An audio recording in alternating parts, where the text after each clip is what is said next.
I want to basically go over my girls and kind of give you a little bit more knowledge, or basically a little bit more of an idea on what type of girls, how they like are personality wise, and kind of what they are about when it comes down to things. Because I remember someone asked me this a while ago, but I never got the chance to record it and talk about it. Which I took it back. I did record it, but I never released it because I didn't know what the hell I was talking about at that time. Plus, I didn't know where I could find, a way to do it, to make it make sense. But since the Junko arc is finished, and basically I should probably try to work on the backstories of the girls too, might as well do it now. So when it comes down to things, today again, I'm just going to tell you what basically the girls is like and what they're about one by one, and I'm only going to focus on the Dream Girls. Me and Saratome and Saki are not characters that will be focused on. Symphony, I'm kind of not having a lot of information with her yet, but we'll figure it out as time kind of goes on, and maybe we'll talk about her and she'll get her own solo video. So we'll see how that goes. But anyway, so let's focus first on the main girl, the best girl, the first girl, Blue Izona. Now when it comes down to her, she is the emotionless guitarist. Yet you have not seen her use a guitar in the damn show at all, outside of one damn short I made, which that completely sucks, but it is what it is. Now, Blue is weird. When it comes down to things, you might not necessarily pick that up from the series, but she does have a lot of weird tendencies. Like, she's the type of person that while you're having like a serious conversation with somebody, she'll walk into the room, hit the worm real quick, probably twerk that ass for some reason, and then just walks off with no explanation of why she did that, didn't say a damn word, and just, that's kind of how Blue is. She's a weirdo. But she's a nice weirdo too. She's very kind-hearted when it comes to the people that she knows, and she definitely will take good care and want to honestly care about those type of people that's in her life, so that's a nice thing. However, while she's kind to her friends, she's not necessarily kind to strangers, because if it's a person she don't know, she'll turn to Uncle Ruckus to be like, don't trust them new N-words over there, because I ain't got time for that. So when it comes down to things, she might, dip and dodge your ass if she doesn't necessarily know you. However, she will be nice and friendly to you and talk a little bit depending on her level of friendship with you. If you just became friends with her, she might not talk to you much. She might just give you like one word or something to work on. And then maybe down the line, if you actually become a good friend to her, like how Jay and Shoko has, then, she'll start actually wanting to talk a little bit more. And here's the thing that I wanted to include, and maybe it might be too late to do it, but I'm still trying to include it. But I'm gonna try to see if I can do this for the story. But like in the story, if Blue is with other people and not with Jay, obviously, or even if she is with him, she would say, she would actually use like the word I and me and stuff like that when she mentions herself. But if she's with Jay by herself, she'll say her first name, she'll say her name, and then just like as this like, a way to announce herself in a way, say her name in like in the third person basically, because she just wants to be loyal to Jay, because Jay was the first person to hear her out on her backstory and stuff. So that's kind of also a thing too. And as you also know, she does have the power of from one gift of despair. One gift from despair, which is her power, reject and release, which obviously is a positive and negative side of the thing. Where reject, you can push back things or just do things that you're not really supposed to, that is like a thing that changes the environment or people really around you, and really kind of doesn't have any limits on that type of shit. And then obviously release is like a buff more so for her, or something positive to happen, and like bringing people back from the dead or something else, or maybe potentially like removing pain from the body or something like that. Like her power is actually unhinged as shit, and there's really no limit to what she can and cannot do, which honestly makes her special. And there is also another special thing about Blue that really will come into play later, but you'll see what kind of happens. But Blue overall just is a really caring person, even so to the point she went to that despair state to get that despair mode, basically so she can relate to how Jay and how he felt when using it. So yeah, Blue's a really caring person. Sometimes she doesn't think, sometimes she's a little too, uppity at times when it comes to not thinking about what she should do, but she still is a very caring person, and hopefully a lot of people will enjoy and like her as the story kind of continues on. Fun fact about Blue, she's also, when she's depressed, she also plays the guitar and go in the corner by herself and just play for a little while so she can calm her heart down. that's kind of how she just operates. I know that was a long ass intro to Blue, but it is what it is. I'm trying to move as fast as I can, but I want to mention so much shit. Anyway, let's go into the next girl. Shoko Toyokawa. Yes, the ex-princess of Chiyosoku City. When it comes down to things, this woman will constantly tell you that she is indomitable, that you can't beat her ass, or something like that. She's a strong individual, and things of the sort. She will constantly tell you that, and it might just annoy you, and it might just, you know, you might be thinking, oh, that's kind of cute or whatever. But she actually does mean that, and now with her and Blue and them fighting, when, you know, Blue went into her despair state and Shoko had to do something about it, now you know that she does have a bit of some power when it comes down to things, instead of, you know, her getting her ass beat by Mari.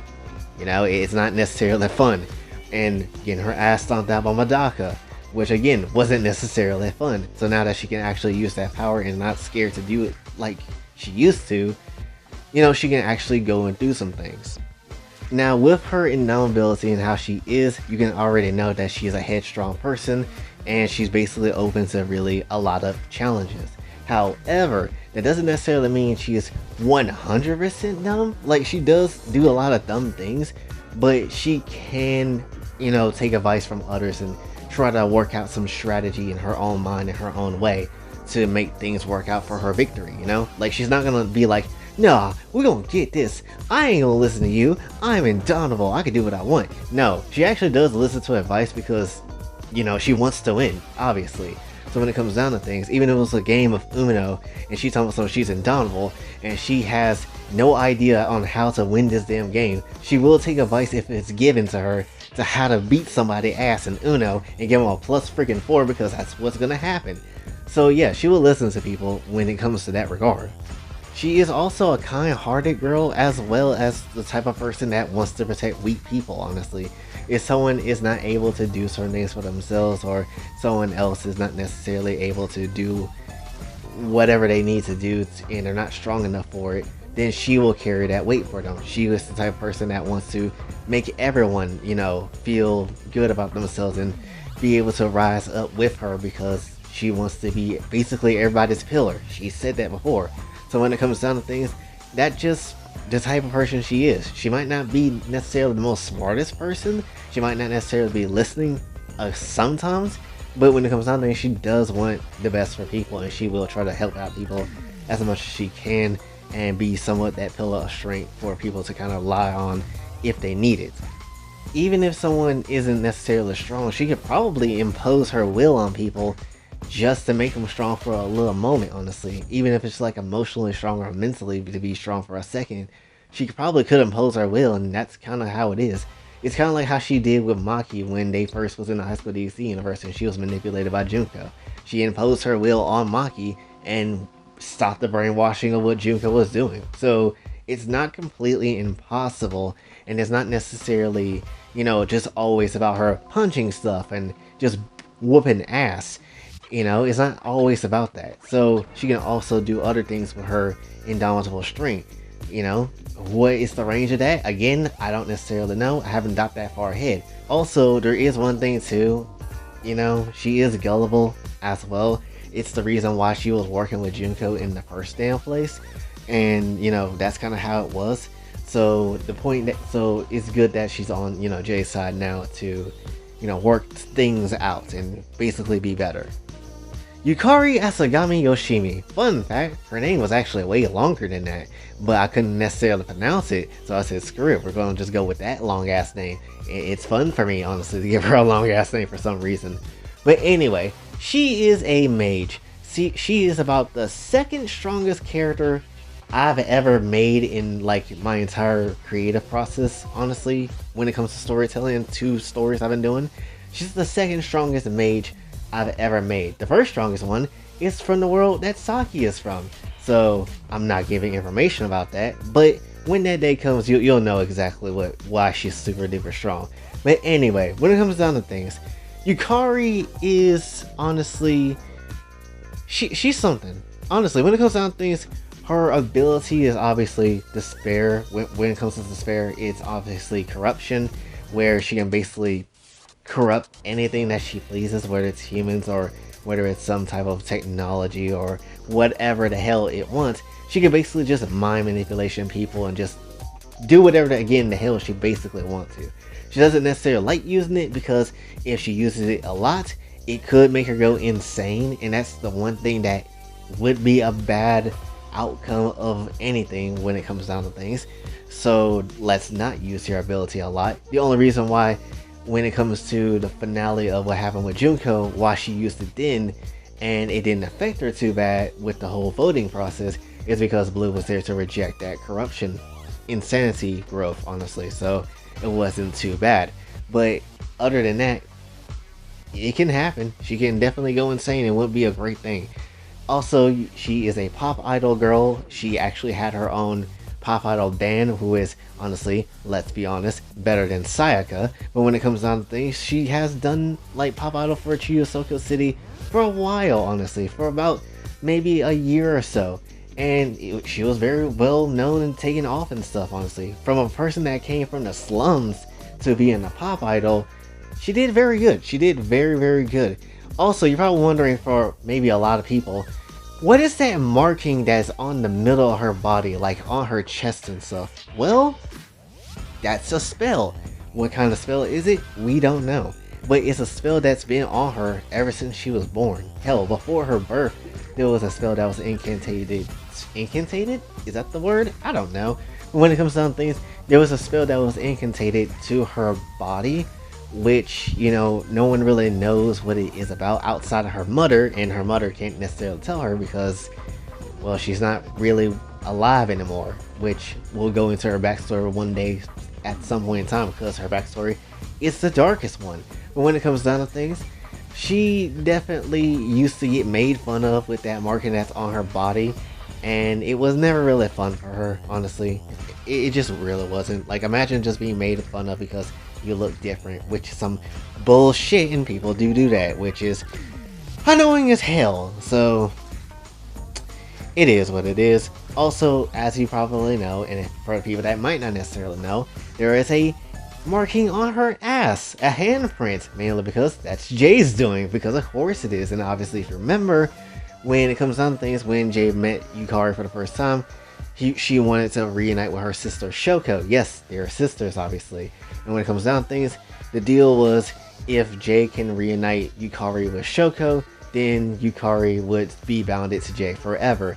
And that's what the ass print on her, you know, and that's what basically the handprint on her ass basically meant, you know. So when they reunited, that's when it took effect, and now Yukari is basically owing Jay her life, essentially. And that's basically what kind of comes down to things. So when it comes down to things, yeah, that's kind of Yukari in a nutshell. Again, I have to talk more about her backstory than anything when it comes to her, and we'll have to deal with that when that time comes. But at the same time, we'll see what the hell happens. Also, in her spare time, she likes to read more of her book of spells and kind of be better and be like the better mage and the best mage she can be. So that's what she likes to normally do, you know. She's also very friendly too, so because she's obviously a pop idol, but she also kind of don't necessarily vibe with a lot of people. She does vibe with some, but not with a lot. She's kind of like Blue in the sort of sense. Like, she's not gonna avoid you, but she's gonna kind of like not think of you too much. Like, kind of not look down on you, but kind of just like, you gotta prove yourself to her in some shape and form. Aoki Ishirari is by far the girl that you probably don't know much about. But when it comes down to things, I do have some stuff when it comes to her and a backstory ready. So when it comes down to things, she is a Foxian, just like Jay and Saki. What is a Foxian? I mean, the tail tells you everything. If a character you see in my world has a tail, they are a Foxian. They come from their own home planet, which their own lore is a real thing in the one other story that I've been writing, which I won't go into too much detail, but to put it simply, her dream was basically a wartime dream, where basically there was like this war between a wolf race of people known as Wolfians, and they hated Foxians. They killing the hell out of the Foxian race. So that's kind of like the wartime dream that she basically was living in for a long time. Obviously her despair ability is gravity, and as you've seen with her bringing Blue's soul back to her body, she can do a lot of wild shit with it, moving that spiritual weight, moving other people's sense of gravity, moving her own gravity, probably even throwing the gravity of the world off its axis if she wanted to. It's some wild shit. So when it comes down to things, it's just really wild with, again, their abilities and what they can do. So, and there's not really that much of a limit of what they can't do. So when it comes down to things, you know, it is what it is. She's very friendly to people, and she doesn't necessarily like to fight a lot of the time, or really in the dream world when the wartime started, she didn't really want to fight, but over time she ended up having to fight because she had to do what she had to do. And she's actually somewhat of an efficient killer when it comes to taking people down on us, honestly. One thing about her that you might also notice is that she also has two like big ass ear things on her ears and whatever. What are those, senpai? And why does she wear those? She wear those because she literally doesn't have ears. Like, no kidding. In the dream, she actually got those hoes kind of ripped off at one point in time. So yeah, she doesn't have ears, and to make up for that, she has to have those installed in her body. So yeah, that's why she has those. Don't worry, those things can definitely do their own thing. They're very durable, they are very waterproof, and they don't necessarily, you know, get damaged very easily. So she'll be fine. But yeah, she doesn't necessarily have ears. Something happened in her dream where they had to get ripped off, and it's just not necessarily a nice time for her. So when it comes down to things, that's why she has those things on her ear. And when it comes to other things, she's also friendly toward kids, mainly because in the wartime she wanted to protect a lot of the kids, because a lot of them lost their families during that war, and basically wants to protect them as best she can. So that's essentially what she does. She also doesn't necessarily like it when people threaten the people that she loves and stuff, and will absolutely kill you if you even try to do anything. That's not even like a joke, that's like an actual promise. She likes people that are loyal as well, and if you break her loyalty, it's gonna be very, very, very much hard for her to want to trust you again, honestly. In fact, she might just kill you just off of that, because she takes loyalty very seriously, especially with her living in a wartime type of environment for a long ass time. It's like a big thing that's just ingrained into her, honestly. So that's kind of how it is. You're also probably wondering, and I've been wondering this too, what's up with her eye patch though, right? Like, of all the characters, she seems like she's lost a lot of things. What's with her eye patch? Well, I don't necessarily know the full story of her eye patch just yet. However, I've been thinking it should be some type of, it's not that the fact that her eye is missing or anything, she has an eye underneath it, but I'm thinking whenever she takes that eye patch off, she activates her killer mode, or she just activates a mode where she is completely on guard and she's not necessarily going to let her opponent win. So if you run into that, you might want to run as fast as you can. You probably won't be able to outrun her because she's fast as shit, and all Foxians are fast as shit. When it comes down to things, you might best be saying your prayers, honestly. It's like running into a polar bear. You don't want to run into a polar bear, because that's exactly what's going to happen. You think those long ass nails she has is just for show? No, those hoes will cut you up. It is what it is, honestly. So that's not necessarily great. And lastly, we have Symphony. I don't know anything about Symphony. Only thing I know is from what I remember from my dream, because everything else I might say at this point in the video when it comes to Symphony might just be speculation or just ideas that's bouncing around my head at the moment. The only thing I know for sure that she's a jester type of character. She likes to laugh, she likes to have fun, she likes to be happy and stuff like that. Outside of that, I don't know what else I can do with Symphony. And I do have some ideas, like I'm having thoughts about what her backstory is, and maybe when she stops smiling, and maybe when she's like not happy and stuff, she actually gets really crazy on somebody and it's not a good time. And when it comes down to things, she is probably the more weirder character out of everybody. Maybe, I don't necessarily know, like she would probably know shit that maybe not everybody else would know, or maybe she would have some type of clue on things versus everybody else who may not be able to figure shit out so easily, or something of the sort. Again, I don't necessarily know much about Symphony. I don't even know what her story is. I don't know what her dream is. I don't know where she's from. I only have a few ideas of what her backstory, what it could have ended like, and why she ended up in the position where she was able to talk to Jay in the dream where he was dying.